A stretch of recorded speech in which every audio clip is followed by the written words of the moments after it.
Hey YouTube, this is CryptoDoc and I'm getting started with my first YouTube channel, first YouTube video right here, right now.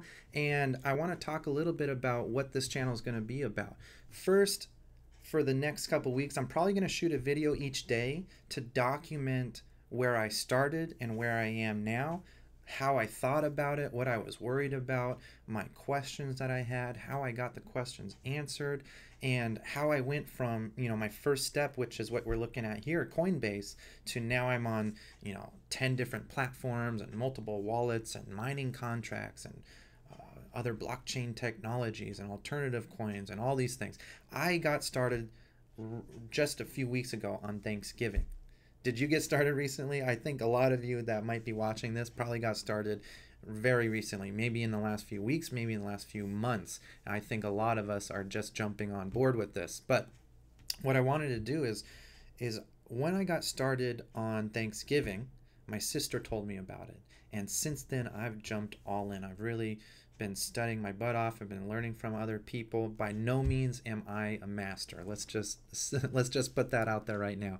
I am not a master of finance or a master of cryptocurrency or active trading or anything like that, but I have seen some great returns just jumping in, just getting in. I think I've already I've probably made well over 100% just jumping in Thanksgiving time. So with that being said, I'm going to document my videos. I'm going to keep my videos relatively short, from 5 to 15 minutes. So they're kind of chunk-sized bits of information so that anybody who's jumping in can get started and kind of see my evolution, see my process. But then also I'm going to number each video as well too. This being obviously video number 1, and video number 2 will go what happened after Coinbase. So with that being said, video number 1,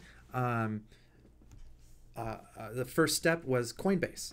And again, on Thanksgiving, my sister told me about it. She goes, "Hey, did you hear that Bitcoin was up over $9,000?" And I was like, "What?" Because the last thing I heard about it was back when it was below 4,000. And when she said that, I was like, "Oh man, what do I do? How do I look into it?" And she goes, "Hey, download Coinbase on your phone." So that's exactly what I did. I got my phone, iPhone, probably on Google as well too. I didn't even know that there was a website. And I hopped on to Coinbase, and on, I believe it was November 25th, 26th, in that range, so maybe a couple days after Thanksgiving, jumped right in, made my first investment, and then I kind of pulled the trigger and then thought about it, right? So I invested right away, and then I started going around researching it. I did take the advice that you should only invest what you're willing to lose, and that was my mindset completely. So I just jumped in with a few $100s and just saw where it was. But quickly, at the time, I think Bitcoin was low 9,000s. It went to 10,000, 11,000, 12,000 real quick, and it got me excited, made me really want to research more and more. So that whole Thanksgiving weekend, I was learning from people like Crypto Nick on YouTube, Phil Hildreth. I think is it Charlie Lee, the owner of Litecoin, or the founder of Litecoin. There was Andreas Antonopoulos. I'm just trying to name random people off the top of my head that are talking a lot about cryptocurrency and educating people. So the first step, and a little information about me. So again, I am by no means an expert, so if you know anything new out there, you want to share something with me, if I make mistakes on these videos and say something completely wrong, or out the wrong end for that matter, just let me know. Leave a comment, like this video, like the content, subscribe, do the notifications, all that good stuff. And then as I make more and more videos, I will do my best to evolve to make these better, make them more entertaining, make the artwork better. I'm in the process of learning all this myself. Okay, so Coinbase. I recommend, I don't see any difference between whether you get started online, downloading on your phone, downloading the app, or whether you get started on the web-based platform that we see right here. So what I recommend with Coinbase is just get familiar with it first. We'll go through some of these things. You can see right away dashboard, buy and sells, obviously where you buy and sell different cryptocurrency, your accounts page, tools, and settings. We'll go through these a little bit. But what I recommend is, first things first, is always go to your settings, and whenever you start a new cryptocurrency account, whether it's Coinbase, GDAX, same company, Genesis Mining, Bittrex, other platforms, the first thing you want to do is make sure that you get your settings with the security as high as possible. So when I signed up for this, I realized that there's something called two-factor authentication. I thought that had to do with maybe text messages and verifying your phone number, but really two-factor authentication, what you're going to do is download an app called Google Authenticator, and it will give you this this program that allows you to basically take a snapshot of a QR code. It links to your account, and then that way, every time you log in, you have to open your Google Authenticator, and it comes up with a brand new code that recycles every 10 to 20 seconds with a new code. So it's a time-lapsed code. It's a really good idea, just because it adds that whole nother level of security. If you're brand new to this game, then you're going to realize very quickly that people lose Bitcoin, people get hacked, platforms get hacked, all these other factors. So you want to do your best to protect yourself, diversify, put your money into different wallets, where wallets are considered where you store your cryptocurrency, and I'll show you that here now. So on your dashboard, this is where you can just see the different prices, charts, trends of each of the cryptocurrencies. And the first lesson I got when I signed on to Coinbase was that if you look right here, Bitcoin's the big dog on the block. That's what's being talked about in the news. That's what everybody knows. And so I understood Bitcoin. I was like, okay. But when I looked at it, I was like, Ethereum and Litecoin. I was like, what is that? I didn't even know there was such a thing of what's called alternative coins or altcoins. So my first lesson hopping on the Coinbase was that there's actually things out there other than Bitcoin. So Ethereum, I think, was at Thanksgiving time, 430, 440 in that range. Litecoin was hovering around 100 for a while. You can see here hovering around 100 just all the way up until recently, within the last few days. So that was my first lesson, Bitcoin, Ethereum, Litecoin, that there is actually other alternative coins. And then it opened up my world and my awareness that there's actually hundreds, if not thousands, of different alternative coins. Most of them are maybe not moving very well, not that popular, but certainly probably the top 50 cryptocurrencies are getting quite a bit of volume, and a lot of people getting investing into them. So that's that. The next page is the buy sell.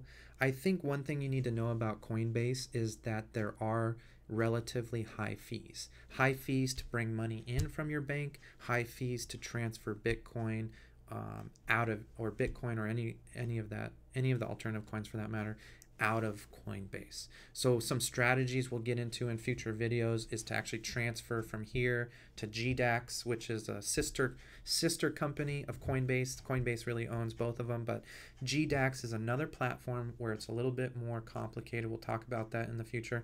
But with GDAX, the fees are much, much less, like 0.25%. Whereas if we look here, let's say I put in $100 of Bitcoin, you can see here, right here, it's $2.99. That's like 3%, and I think it can get even higher than that. On $1,000, we're talking 14.68%. So it varies. I believe I looked on the site before, and it said anywhere from about 1.5%, 2%, all the way up to 4%, depending on the type of transaction and what cryptocurrency that you're transferring. Okay, so that's a buy sell.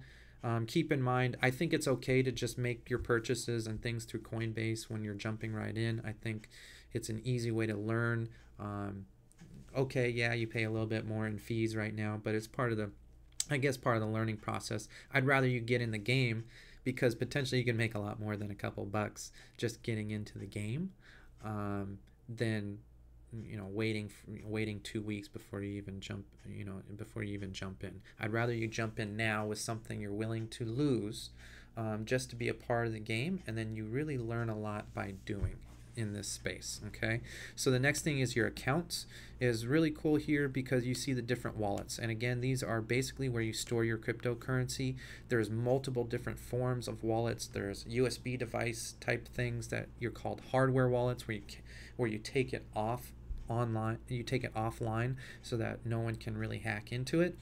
The next level of security is these vaults, and Coinbase just came out with this. I think it popped up on my account within the last week, but with Bitcoin vaults you can activate these, and what it learned is if you transfer any money into there, in order for you to get it out, there's a 48-hour window, and within that 48-hour window you can cancel the transaction. So if somebody got a hold of your phone number, your email account, got in, found your passcodes, whatever it was, hacked you, and then got into your Coinbase and tried to transfer money out of your vault, then it would take 48 hours, and hopefully you'd get a notification that that was going on, and then you can cancel it, change your passwords, all that goodness. But if, for example, someone hacked me right now and got into here, they can immediately transfer this Bitcoin to who knows where, and poof, that's gone. Good luck for me ever recovering that. So it's always good to be secure about these things, set up your security, and I've also transferred quite a bit out of here into other accounts, and then I'm receiving my hardware wallet soon where I can take it offline and store my Bitcoin. So that is the accounts. Again, you're going to get other tools and things like this, where you can see different addresses. So what addresses are is you can make an address, and then you put that address out to your network. You can put the address out to other platforms or other wallets, so that way you can send money to your to your Coinbase wallet and go from there. So there's those types of things. I'll show you some transactions in the future and how I do that. And then of course the settings where you want to take care of the security. I would fill out your profiles. I would get everything going like that. So with this, you can see here on the dashboard, that's pretty much all it is with Coinbase. Very simple, very straightforward. Again, bigger things you need to understand is the fees with Coinbase, and so you give up a little bit there for the ease of access and the awesome app that's on your phone. In terms of that, to my best knowledge, Coinbase has never been hacked. No Bitcoin has ever been stolen from them. And then another thing about Coinbase is I heard that they keep 98% of their holdings offline, which makes it basically impossible to hack, at least from a remote place, to try and get that Bitcoin. So that's Coinbase. If you have any questions, if you like this information, then certainly subscribe, turn notifications on, leave a comment. If I said something stupid, off, wrong, anything like that, call me out, share share in the comments, because I honestly am trying to learn. I'm not trying to act like I'm the expert or anything like that, but learn with me, join me on this journey, and I'll see you on the next video. Let's go make some good investments. Take care, you guys.